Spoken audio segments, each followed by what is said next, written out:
¿Qué tal, amigos de Fantástico? Buenas tardes, nos encontramos aquí con el grandioso Rulo Valdés. Hola Rulo, ¿cómo estás? Bien, gracias. ¿Y tú? También muy bien, gracias por preguntar. Y bueno, estamos aquí en la firma de autógrafos del Batman The World. Y bueno, para comenzar, tengo una serie de preguntas.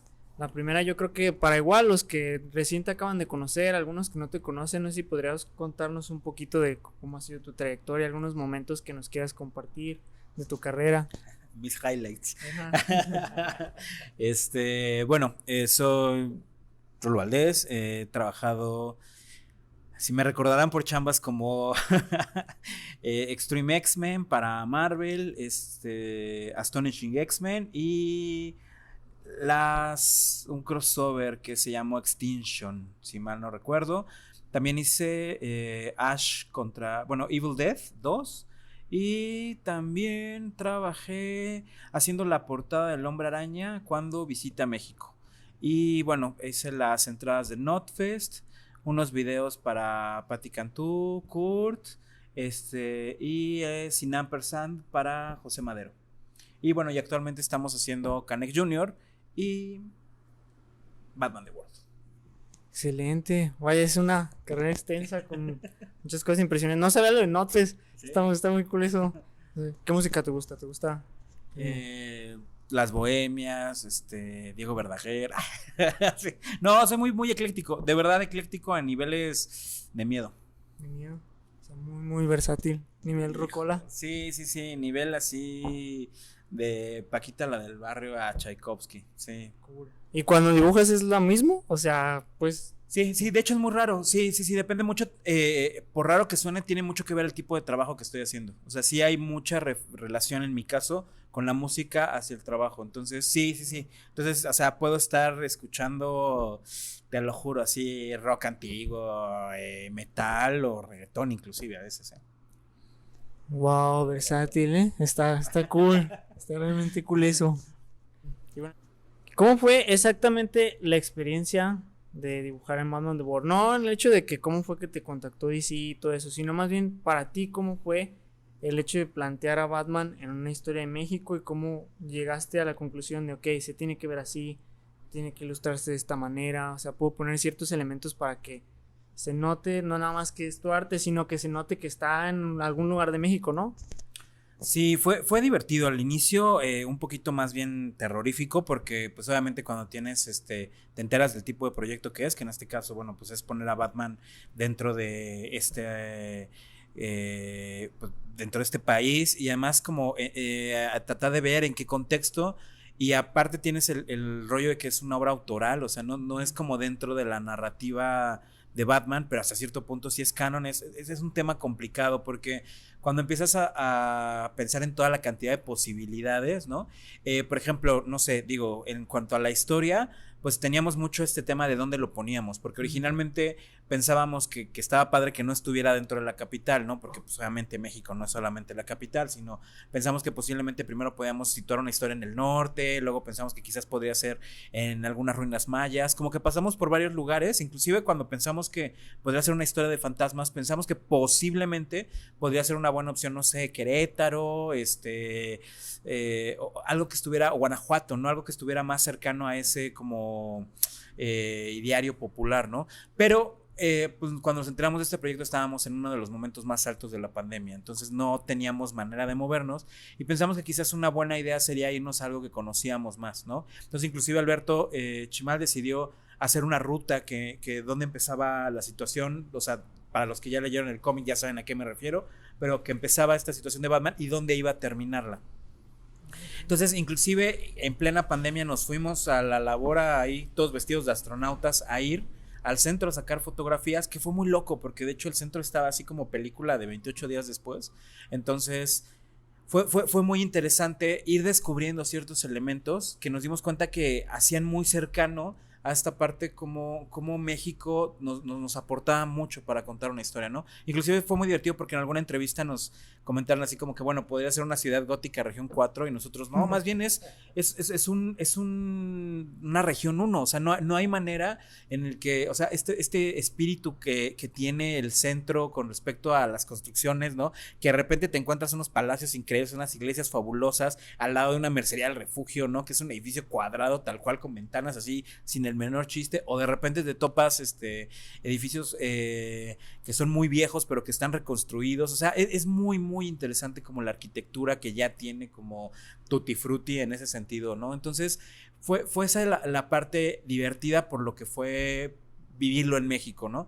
Y luego, pues otra parte fue la parte de diseño de Batman, ¿no? Que también era una parte divertidísima porque, pues, volvemos a lo mismo, no estábamos siguiendo el diseño básico del personaje, sino estábamos creando nuestro propio diseño. Entonces, desde ahí el pensar en cosas tan sencillas que pudieran resultar inclusive tontas, como el tamaño de las orejas, si eran grandes, si eran cortas, cómo iban a ser los picos de los brazos, si iban a ser navajas o iban a ser nada más unos picos alargados, la capa, por ejemplo, si iba a ser la capa corta que de repente usa o una capa gigante, o sea, ese tipo de cosas fueron como los retos a tomar decisiones dentro del proyecto. Vaya, y entonces Batman así, México, tal cual, ¿no? Planeado tal como se ve. Entonces Batman The World es canon. Sí, se supone que sí, por lo menos en ese sentido es como, o sea, todo el proyecto tiene esta parte. Porque una de las cosas que también nos pidieron era que los personajes que diseñáramos, pues finalmente pasan a ser parte del bestiario de lo que es DC, ¿no?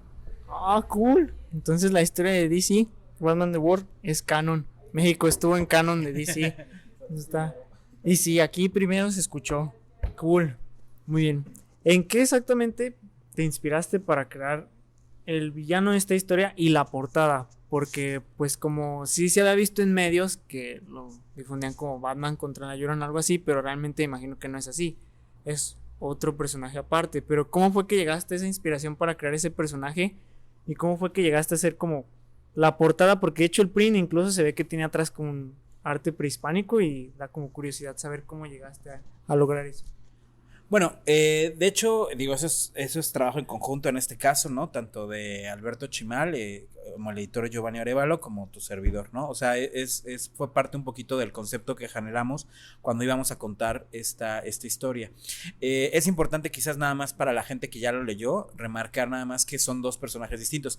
El villano, en esta ocasión, tratamos de que no fuera un personaje caricaturizado, ¿no? Que no fuera el clásico como un villano importante, por decirlo de alguna forma, porque por el tipo de historia que estamos contando, necesitábamos que no se sintiera caricaturizado el villano, ¿no? Que no fuera un villano característico, sino que fuera un poquito lo más genérico, intercambiable, por el tipo de situación que estamos platicando dentro de la historia, ¿no? Entonces, ahí es donde vamos a conocer también a la Atormentada, que es este personaje fantasmagórico, que en realidad, pues bueno, pertenece como a estos mitos que son pues las mujeres de blanco, que tiene que ver con estas mujeres que están como sufriendo por alguna pena con respecto a sus hijos o a sus hijas, y en este caso la Atormentada va a ser un personaje que nos va a llevar un poquito a visibilizar esta situación que tiene que ver con lo que sucede dentro de la historia, ¿no? Para no soltar spoilers, pero ella pertenece a esta gran cantidad de mitos que son estos de las mujeres de blanco que están sufriendo por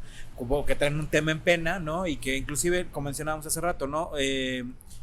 Viene un poquito a raíz de mitos como La Llorona, o mencionábamos que, por ejemplo, como en La Visión de los Vencidos, que Miguel de León Portilla menciona, ¿no? En uno de los 5 como presagios antes de la llegada de los españoles, a una mujer de blanco también que está diciendo qué va a ser de mis hijos, ¿no? Entonces, justamente la idea de este personaje es que entra dentro de ese grupo tan selecto de fantasmas, ¿no? Entra en los mitos, pero no es tal cual la Llorona. La Llorona. Ajá, entra en los mitos.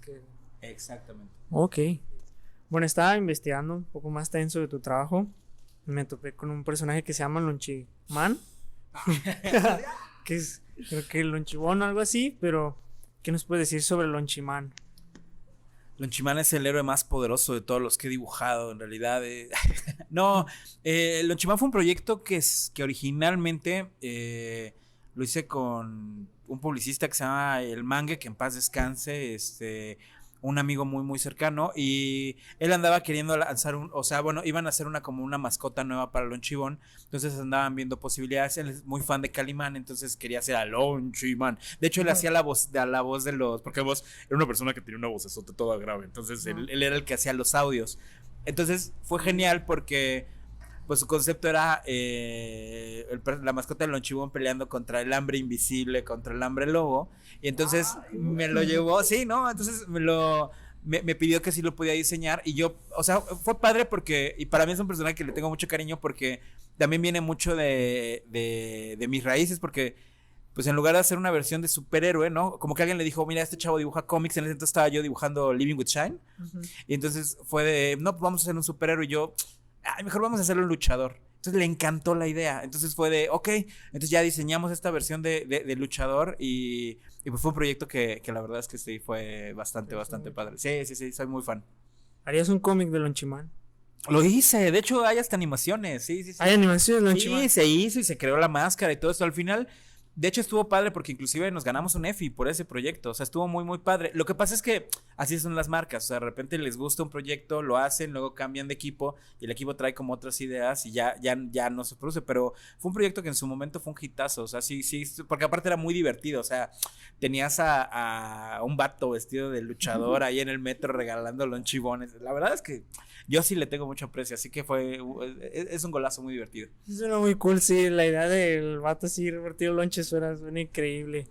¿Harías como una aparición de Lonchimán así como a la discre y a la vez no en algún cómic a futuro? Así como, a ver si seguramente. Lo que pasa es que también ahorita ya estamos haciendo Canek Junior, entonces ya digamos que mi hambre de luchadores ya se ve más satisfecha. ¿Viste el juego de palabras? Con Canek Junior, pero honestamente, sí, claro, es un proyecto al que le tengo. Y además también ya no puedes trabajar con marcas. Finalmente, pues es la mascota de una marca, entonces pues ya no puedes, porque ya los derechos son de ellos, ¿no? Entonces, no sé si pueda, pero es un personaje al que le tengo mucho, mucho aprecio. Cool. Que nos patrocine Lonchibón. Lonchibón, patrocínanos. La gente quiere saber algo importante. Muy importante. Sí, muy importante. Es como un secreto a voces. Y creo que es mejor que nos lo aclares tú, así como, ¿qué opinas de los patos? ¿Tu opinión personal de los patos? ¿Crees que la gente está segura con un pato en sus hogares o están metiendo alguna especie de arma que va a explotar en cualquier momento a su casa? Bueno, la verdad es que yo sé que parece broma, pero en realidad para nosotros es un tema muy serio. Nosotros duramos muchos años en Living with Shine tratando de avisarle a la gente el peligro que puede representar tener un pato dentro de la casa. Nosotros de verdad creemos que son emisarios emplumados de la maldad. O sea, nosotros realmente no es por nada, pero o sea, un bicho cuyo graznido no genera eco, no tiene alma, ¿sabes? Entonces, nosotros la verdad es que sí, espero que por favor no nos censuren este video, porque sabemos que hay una verdad ahí que nos están tratando de callar, pero ahí dejamos como ciertos hints en los cómics, en las cosas que hacemos, mensajes para que la gente se dé cuenta que los patos son malvados, ¿no? Inclusive alguna vez trataron de silenciarnos. Me acuerdo que una vez estábamos en Monterrey y estábamos platicando sobre esto y estábamos terminando un túnel ahí en el TEC de Monterrey y había un pato que nos estaba esperando a la salida. Sí, fue súper loco. Del túnel. Del túnel, ajá, o sea, terminando el túnel, ahí había un pato en medio. Entonces eso es como, sentimos que no es casualidad. Entonces, sí, tengan cuidado con los patos. No aléjense, por favor. No los volteen a ver a los ojos. Es importante también porque, pues, por su propia seguridad. ¿Crees que nos vigilan, que nos ven o algo así? Creo que tienen planes que van mucho más allá de las cosas que han pasado. De hecho, hablan que había un pato en China cuando empezó todo esto. Entonces, Bien, guarden esto para la posteridad.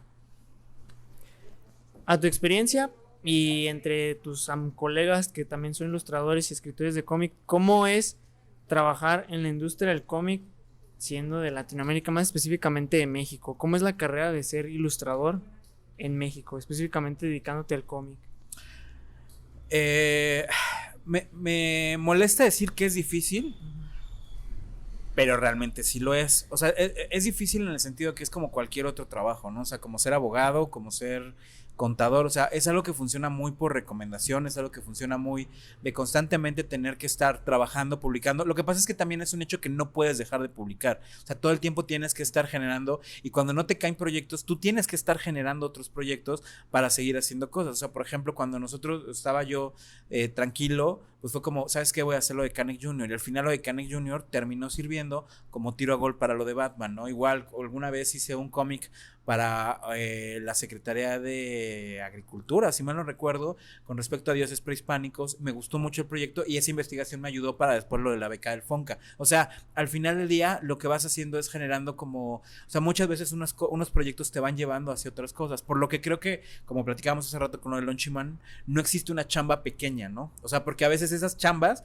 te sirven como carpeta para otras cosas. Entonces, es una constante. Lo que sí creo definitivamente, y yo por eso respeto mucho a la gente que hace cómic aquí en México, es que si es un acto verdadero de anarquía, de verdad es un acto de resistencia muy fuerte, porque sí es muy difícil que tu familia te apoye, que las novias lo entiendan, que, o sea, es complicado a veces como este tema, y sobre todo irte profesionalizando dentro de esto, porque además hoy en día ya, y sobre todo pasa mucho con las nuevas generaciones, ya no se dan los espacios que se daba la gente antes para hacer las cosas, que era como con mis fotocopias no, o sea, hoy en día ya buscan mucho la profesionalización, publicar en web con más calidad, inclusive cuando hacen materiales en impreso, ya son con mucho más cuidado que lo que hacían las generaciones pasadas en ese sentido. Entonces, yo creo que sí es definitivamente un acto de resistencia, pero es una chamba como cualquiera en el sentido de lo complicado que a veces puede llegar a ser, pues eso, conseguir trabajo, y más en Latinoamérica, definitivamente siempre es